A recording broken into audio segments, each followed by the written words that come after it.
ఓం మహాగణాధిపతయే నమః. ఓం గురుభ్యో నమః. ఓం శ్రీమాత్రే నమః. పరమేశ్వర స్వరూపమైనటువంటి జ్యోతిష, వాస్తు మరియు ఇతర అనేకమైనటువంటి శాస్త్రములను మనకు అందించినటువంటి మహర్షులకి నమస్కారం. హయగ్రీవ హయగ్రీవ హయగ్రీవేతి యో వధేత్ తస్య నిస్సరతే వాణి జహ్నుకన్యా ప్రవాహవత్. అరుణాం కరుణాతరంగితాక్షీం ధృతపాశాంకుశపుష్పబాణచాపాం అనిమాదిభిరావృతాం మయూకైః అహమిత్యేవ విభావయే భవానీం. శ్రీమాత్రే నమః.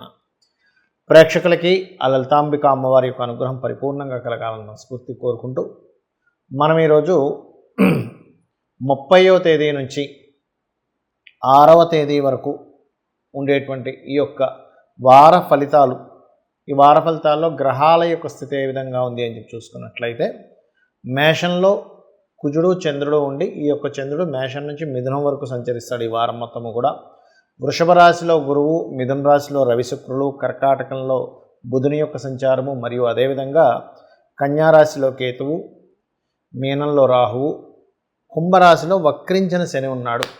ఈ వక్రించిన శని ముఖ్యంగా ఎటువంటి ఫలితాలు ఇస్తాడు అనే దాని మీద కూడా మీకు ఆఖరిలో చెప్తాను. వక్రించిన శని జరిగినందుకు మీరు ఏం చేసుకోవాలి రెమెడీ కూడా చెప్తాను నేను మీకు. అయితే ఈ వార ఫలితాల్లో ఏ విషయాలు ఎలా జరగనున్నాయి, ఎటువంటి విషయాల్లో జాగ్రత్త తీసుకోవాలి, ఎటువంటి అదృష్టం మీకు పుచ్చుకునేటువంటి సమయం వచ్చింది, ఏ దేవత ఆరాధన చేసుకోవాలనే విషయాన్ని ఇప్పుడు మనం తెలుసుకుందాం. మేషలగ్నము, మేషరాశి. లగ్నం తెలిస్తే లగ్నం నుంచి చూసుకోండి, లగ్నం తెలియని వారు రాశి నుంచి చూసుకోవచ్చు. మీకు ఇంకా కుజుడు రాశిలో సంచరిస్తున్నాడు. కొంత అగ్రెసివ్గా ఉండే తత్వాన్ని, ఎనర్జెటిక్గా ఉండే తత్వాన్ని కొనసాగిస్తూనే ఉంటాడు. కాకపోతే కొంచెం కోప స్వభావం ఎక్కువగా ఉండకండి, మెయిన్గా ఇది పాటించండి. ఫినాన్షియల్గా చూసుకుంటే బిజినెస్ల మూలంగా, అందులో ముఖ్యంగా రియల్ ఎస్టేట్ సంబంధంగా, లేకపోతే ట్రాన్స్పోర్ట్ రిలేటెడ్ సంబంధించినటువంటివి, ఎనీ బిజినెస్ రిలేటెడ్ సంబంధించిన చేసేటువంటి వారికి ఇప్పుడు అనుకూలంగానే ఉంది. గతంలో ఎవరితోనైనా చిన్న చిన్న మిస్అండర్స్టాండింగ్స్ అయినటువంటివి కాస్త ఇప్పుడు కొంతవరకు క్లియర్ అయ్యేటువంటి యోగం పడుతుంది. ముఖ్యంగా 30వ తేదీ మీరు ఏదైనా ప్రాపర్టీ తీసుకోవడము, లేదా ఏదైనా వస్తువు కొనుగోలు చేసేటువంటి యోగం కనిపిస్తుంది. 30వ తేదీ కాకుండా 1, 2 తేదీలు కనుక చూసుకున్నట్లయితే, ప్రధానంగా ఇక్కడ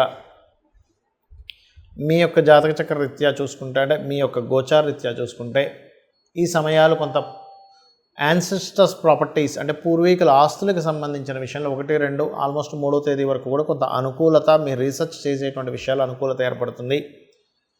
అదేవిధంగా ఈ యొక్క వారం ఉన్నత విద్యలకి అనుకూలమైనటువంటి సమయం.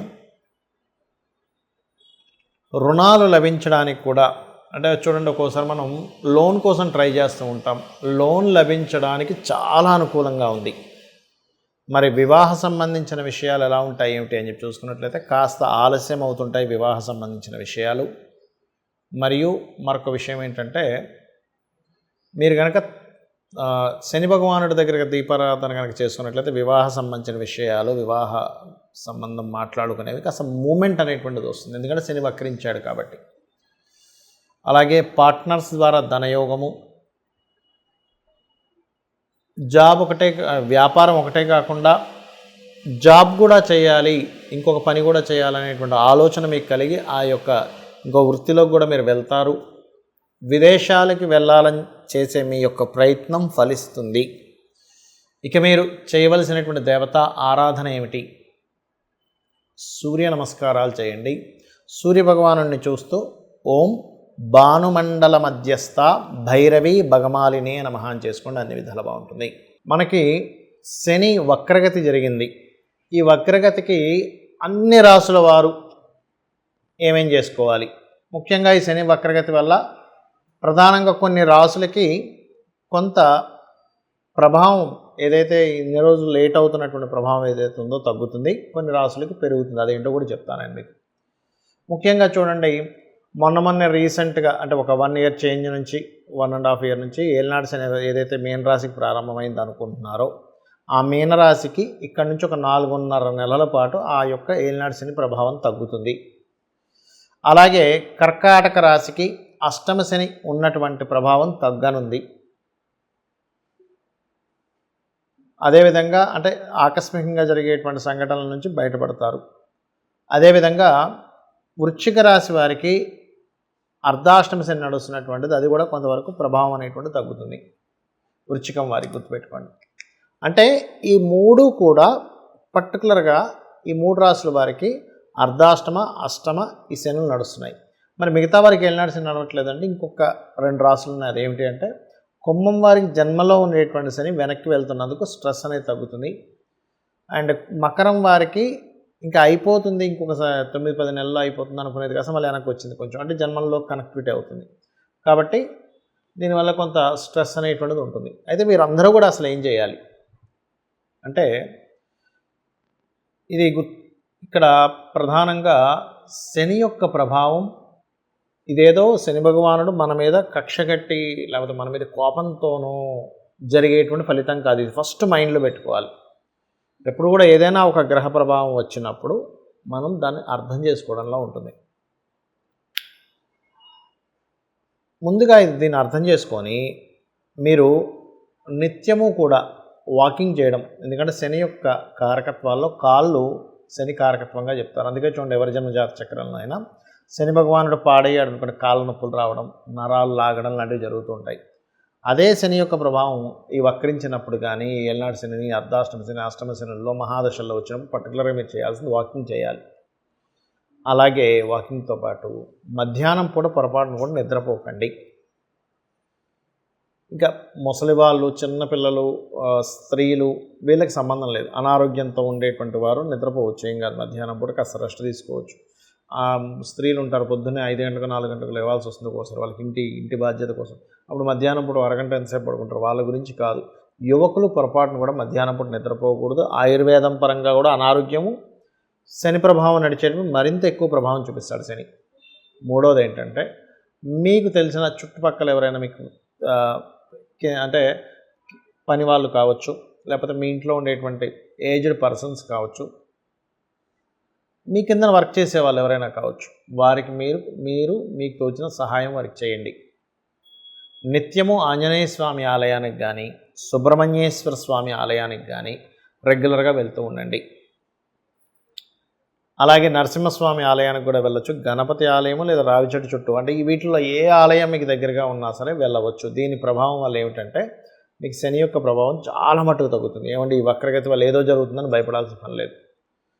అలాగే ఇంకొకటి ఏంటంటే, మీకు దగ్గరలో గోశాల కనుక ఉన్నట్లయితే గోవుకి పిడికెడు బెల్లం తినిపిస్తూ ఉండండి. ఇది చాలా బ్రహ్మాండంగా పనిచేస్తుంది.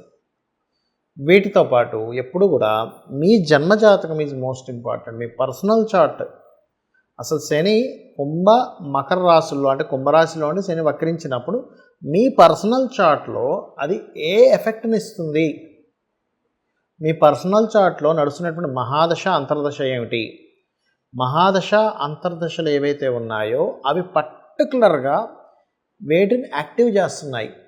దీన్ని పట్టుకొని ఇప్పుడు వక్రించిన శనిని క్యాల్కులేట్ చేయాలి. అంతేగాని ఊరికే శని వక్రగతి ఉంది, నాకేదో అయిపోతుంది అనేటువంటి భయం పెట్టుకోకండి. ఎందుకంటే గోచారంలో ఉండేటువంటి గ్రహాల యొక్క స్థితి ఏదైతే ఉందో అది కేవలం 10% ప్రభావం చూపించేది.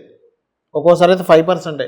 ఎప్పుడో బాగా రేర్గా గోచారము, మహాదశలు అన్నీ కనెక్ట్ అయితే ఒక 15-20% చూపిస్తుంది. కానీ పర్సనల్గా మీ జాతకమే మెయిన్.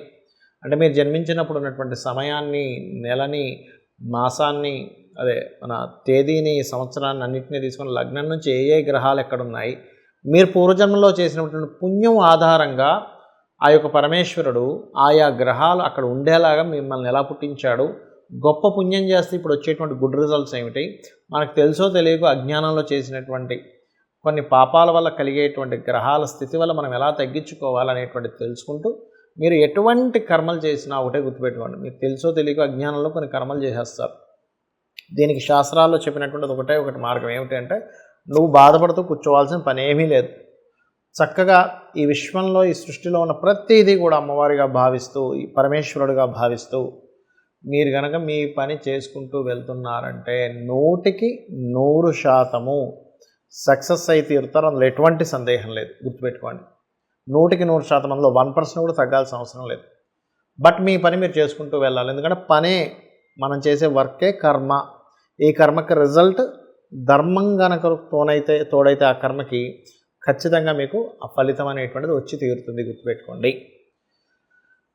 అదేవిధంగా మరొక విషయం ఏంటంటే, ఇక్కడ మీ జన్మజాతక చక్రంలో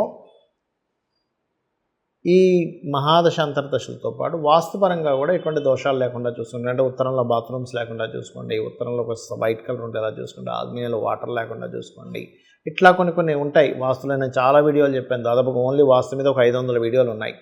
అవి చూడండి, చూస్తే మీకు పూర్తి వాస్తు అవగాహన వస్తుంది. అమ్మవారి అనుగ్రహంతో మీరు చల్లగా ఉండాలని మనస్ఫూర్తి కోరుకుంటూ శ్రీమాత్రే నమః.